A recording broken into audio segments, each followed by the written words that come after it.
13절 말씀에 보면은 이 사람들은 다 믿음을 따라 죽었으며 약속을 받지 못하였으되 그것들을 멀리서 보고 또 환영하며 땅에서는 외국인과 나그네임을 증언하였다.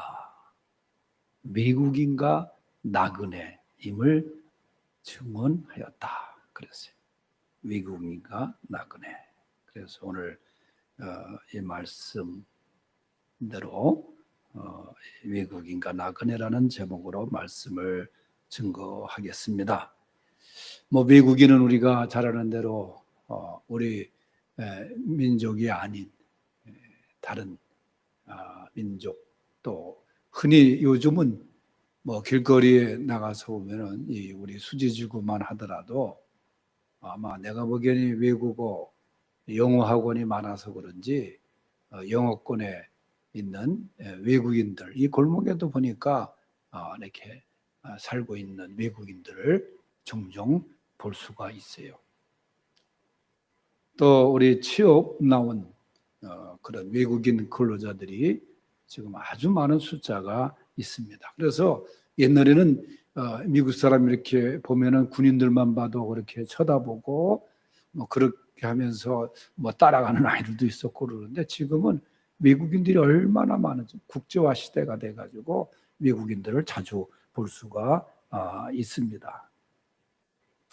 또 나그네라는 이 존재, 나그네라는 것은 원래 자기 고향을 떠나서 객지에 있는 사람을 말하는 거예요. 그래서 이 나그네는 그저 그곳에 정착하는 사람이 아니라 다시 집으로 가야 될 그런 사람을 말합니다. 대중가요를 이렇게 듣다 보면 나그네라는 이 단어가 들어가 있는 노래들이 가끔 이렇게 등장하잖아요. 그 대표적인 것이 옛날의 노래 중에 보면은 하숫생이라는 노래가 있습니다. 우리 어른들은 아시겠지만은 인생은 나그네 길 하고 시작하는 그 노래가 있어요. 정처 없이 떠다니는 그런 뜻의 노래가 있는데 이 나그네 인생이라는 거죠. 우리 인생은. 그러나 오늘 말씀에 등장하는 이 나그네와 외국인, 그저 이 말할 때 정처 없이 떠다니는 그 무상한 삶을 그리는 그런 뜻은 아닙니다. 그저 바람 부는 대로 살아가는 것이 아니라 분명한 목적지를 향하여 순례하는 순례자 같은 모습을 말하는 것입니다. 그래서 오늘 본문 말씀에 우리에게 말하는 너희들은 바로 나그네와 외국인 같은 존재라. 그렇게 말씀하고 있어요. 그러면 우리들은 어떻게 살아야 되는가? 이 나그네와 외국인 같이 우리가 그런 존재인데 오늘 말씀을 중심으로 생각해 보는 것은 첫째로 외국인과 나그네는 믿음으로 살아야 된다 그 말이에요. 이 히브리서 11장 말씀에 보면은 특징이 하나가 있는데 제일 많이 등장하는 단어가 믿음이라는 단어입니다. 믿음. 시작도 1절에 보면 믿음은 바라는 것들의 실상이요 보이지 않는 것들의 증거니라 하면서 3절에 믿음으로, 4절도 믿음으로, 5절도 믿음으로, 6절 믿음, 7절 믿음, 8절 믿음, 이 믿음이라는 말로 계속해서 기록하고 있어요. 그래서 이 히브리서 11장을 믿음장이라 그렇습니다. 그러면서 히브리서 11장 말씀 속에서 이 믿음을 얘기하다가 6절에 보면은 이렇게 말해요. 믿음이 없이는 하나님을 기쁘시게 하지 못하나니. 그렇게 얘기를 해요. 그러니까 하나님께서 기뻐하시는 것은 믿음이라는 거예요. 믿음으로 사는 거라는 거예요. 로마서에 보면 오직 의인은 믿음으로 말미암아 살리라 그렇게 말씀하고 있어요. 그러면서 6절에는 이 믿음의 구성을 말하기를 하나님이 기뻐하시는 믿음을 가지고 나가는데 첫째가 뭐냐면은 반드시 그가 계신 것과 그래요. 그러니까 그 믿음의 첫째 요소가 뭐냐? 하나님의 존재에 대한 믿음이에요. 하나님이 계신 것과 그렇게 말씀했어요. 하나님이 반드시 계신다. 하나님이 존재하신다. 하나님께서 생사화복을 주관하신다. 하나님께서 이 자리에서 존재하시고 우리의 예배를 받으신다. 그러니까 하나님의 존재에 대한 믿음, 그것이 첫 번째 중요한 믿음의 요소예요. 그리고 두 번째 뭐라고 말씀해요? 또한 그가 자기를 찾는 자들에게 상 주시는 이심을 믿어야 할지니라. 이 말은 보상에 대한 믿음이에요. 하나님께서 반드시 보상하신다는 믿음입니다. 하나님을 찾는 자들에게, 하나님을 잘 믿는 자들에게 하나님께서는 상 주시는 분이심을 믿어라. 그게 보상에 대한 믿음이에요. 그러니까 믿음의 두 가지 요소가 존재에 대한 믿음, 보상에 대한 믿음. 오늘 히브리서 11장 6절에 말씀하고 있는 것입니다. 외국인과 나그네의 삶을 사는 사람들은 이처럼 이러한 믿음으로 살아야 되는 거예요. 하나님이 함께 하신다. 하나님은 반드시 보상하신다. 그런 믿음으로 사는 사람들이 되시기를 바랍니다.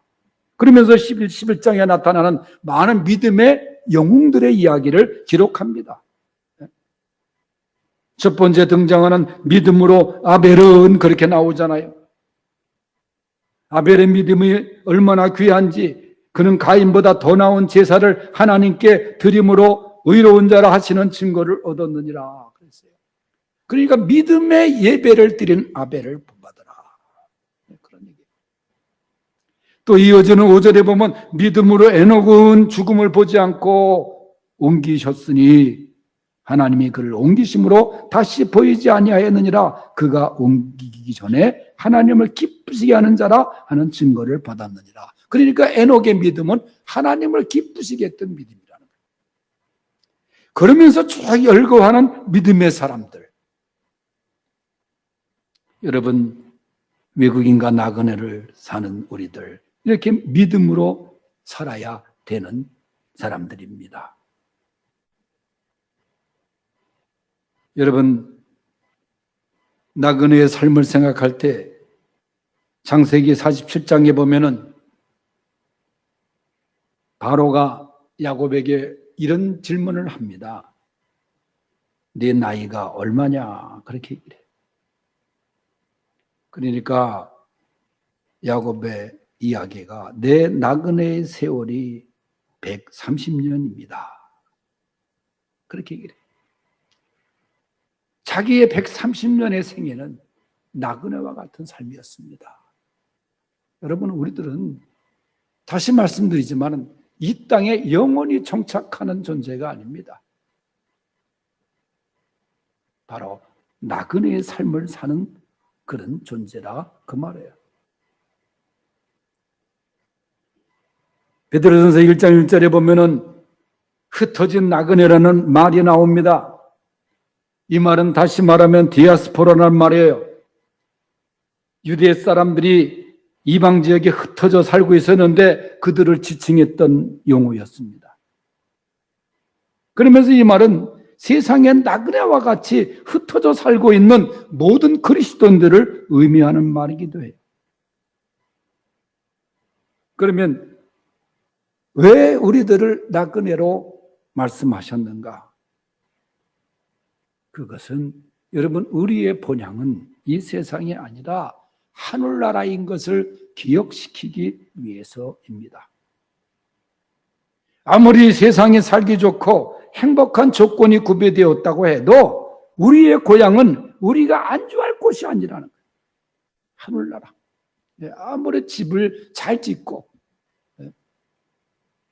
이번에 참 가슴 아픈 것은 이 폭우로 인해 가지고 산사태로 인해서 집이 매몰된 그 펜션들, 저 가평에 특별히 제가 그 1년여 기간 동안 있었던 가평 지역인데 거기에 많은 전원주택 펜션을 짓고 그냥 산사태로 집이 그냥 완전히 사라져버리고 영원한 집이 아니에요.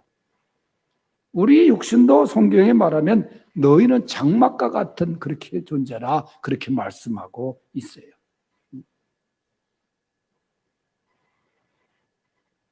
우리의 본향은 하늘나라일 거예요. 그래서 우리들은 믿음으로 사는 나그네들이 되어야 할 줄로 믿습니다. 두 번째는 외국인과 나그네는 본향을 사모해야 됩니다. 14절을 다시 읽어보겠어요. 시작. 그들이 이같이 말하는 것은 자기들이 본향 찾는 자임을 나타냅니다. 아멘. 그리고 16절 시작. 15절 시작. 그들이 나온 바 본향을 생각하였더라면 돌아갈 기회가 있었으려니와. 저희가 이제는 더 나은 본향을 사모하니, 더 나은 본향을 사모하니 곧 하늘에 있는 것이라. 사실 우리들의 고향 개념은 과거의 세계입니다. 그래서 그저 고향하면 과거를 잠깐만 회상하잖아요. 나의 살던 고향은 꽃피는 산골. 그것도 다 과거예요. 과거. 다 과거의 개념이에요. 그러나 나그네의 개념은, 고향의 개념은 미래의 개념입니다. 앞으로 우리가 가야 할 그곳. 그래서 우리들은 하늘에 있는 본향을 사모하는 사람들, 하늘의 시민으로 살아가는 사람들. 이스라엘 백성들이 아무리 젖과 꿀이 흐르는 축복의 땅, 가나안 땅, 얼마나 그 가나안 땅이 농사도 잘 되고 정말 꿀이 넘치는, 당시로서는 얼마나 살기 좋은 축복의 땅이었습니까? 그러나 그러한 곳도 잠시 거쳐가는 곳이지 정착할 땅은 아니라는 거죠. 가나안 땅 때문에 하늘나라를 잊어버리고 사는 모습을 하나님께서 안타깝게 생각하시는 거예요. 물론 우리가 세상을 살면서 이왕이면 우리가 참 잘 살고 잘 먹고 잘 입고 좋은 집에서 사는 것, 그것도 축복이고 감사할 일입니다. 그게 잘못된 게 아니에요. 그러나 그렇게 살 때에 하나님을 잊어버리고 신앙을 잊어버리고 교회 생활을 잊어버리거나 할 때 문제가 되는 거예요. 믿음의 사람들은 나그네와 외국인같이 항상 우리의 본향인 하늘나라를 먼저 생각하며 그 본향을 잊지 않고 사는 사람들입니다. 그래서 예수님도 마태복음 6장 33절에 너희는 먼저 그의 나라와 그의 의를 구하라. 그리하면 이 모든 것을 너희에게 더하시리라.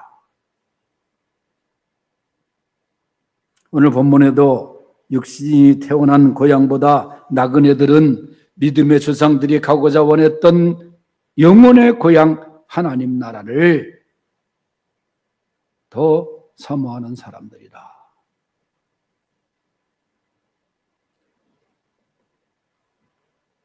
믿음의 사람들은 하나님에서 나왔다가 다시금 되돌아가는, 하나님께 돌아가는, 하늘나라로 돌아가는 그런 나그네들인 것입니다. 그래서 하늘나라를 사모하라. 이 본문에 사모하라. 이 말씀은 16절에 나오는 사모라는 말은 아주 이 손을 간절히 갈구해서 향해 뻗치다, 열망하다, 그런 뜻이에요. 얼마 전에 시편 말씀을 드린 대로 목마른 사슴이 시냇물을 그토록 열망하듯이 나그네들은 본향을 사모하라. 그렇게 말씀하고 있어요. 본향을 사모하라.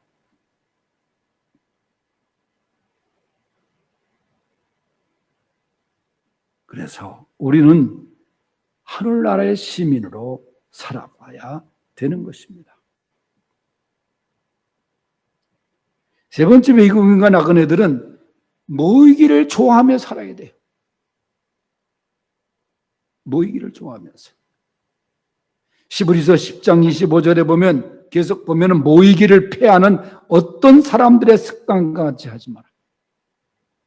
이 모이기를 패하고 모이기를 싫어하고 모이기를 게을리하는 그것이 이 말세의 특징이라는 거예요. 모이기를 패하는. 이 우리 교회도 그렇지만은 이 모이는 시간이 점점 더군다나 코로나19로 인해 가지고 이 모이는 시간이 점점 줄어들어요. 근데 엉뚱한 모임은 아주 열심을 내서 가는 경우가 많아요.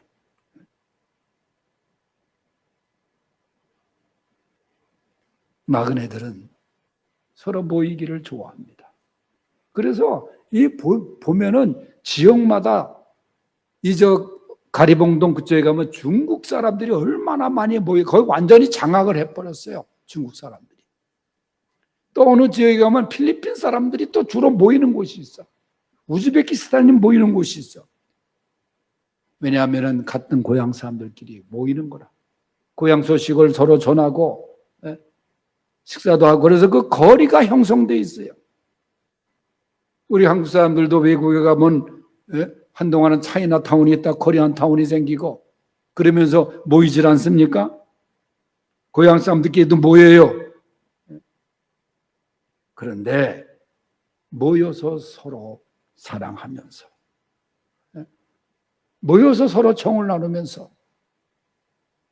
그래야 되는데 얼마 전에 김해 그쪽에 가보니까 서로 도박장 때문에 우즈베키스탄인가 그 고려인들이 칼부림을 벌려가지고 몇십 명이 그냥 싸움이 붙어가지고 말이죠. 경찰이 동원되고 구속시키고 나는 남의 나라까지 외국에까지 와서 그렇게 싸우고 지내는 사람들도 있다 그 말이에요.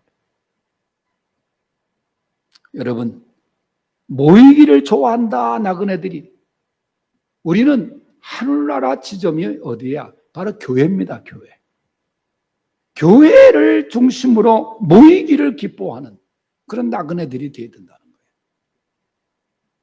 바로 모이기에 힘써라. 그래서 오늘 말씀에 보면은 모이기를 패하는 어떤 사람들의 습관과 같이 하지 마라. 우리가 하나님 전에 모여서 하나님께 은혜 받고 또 교제하고 그러면서 천국의 삶을 앞당겨서 경험하는 그런 귀한 신앙의 공동체가 바로 우리 교회가 될 수 있기를 간절히 바랍니다. 그러니까 하늘나라가 나그네의 본점이라면 교회는 하늘나라의 지점이라고 할 수 있는 거예요. 그래서 모이기에 힘쓰는 우리 나그네들이 다 될 수 있기를 주의 이름으로 축원합니다.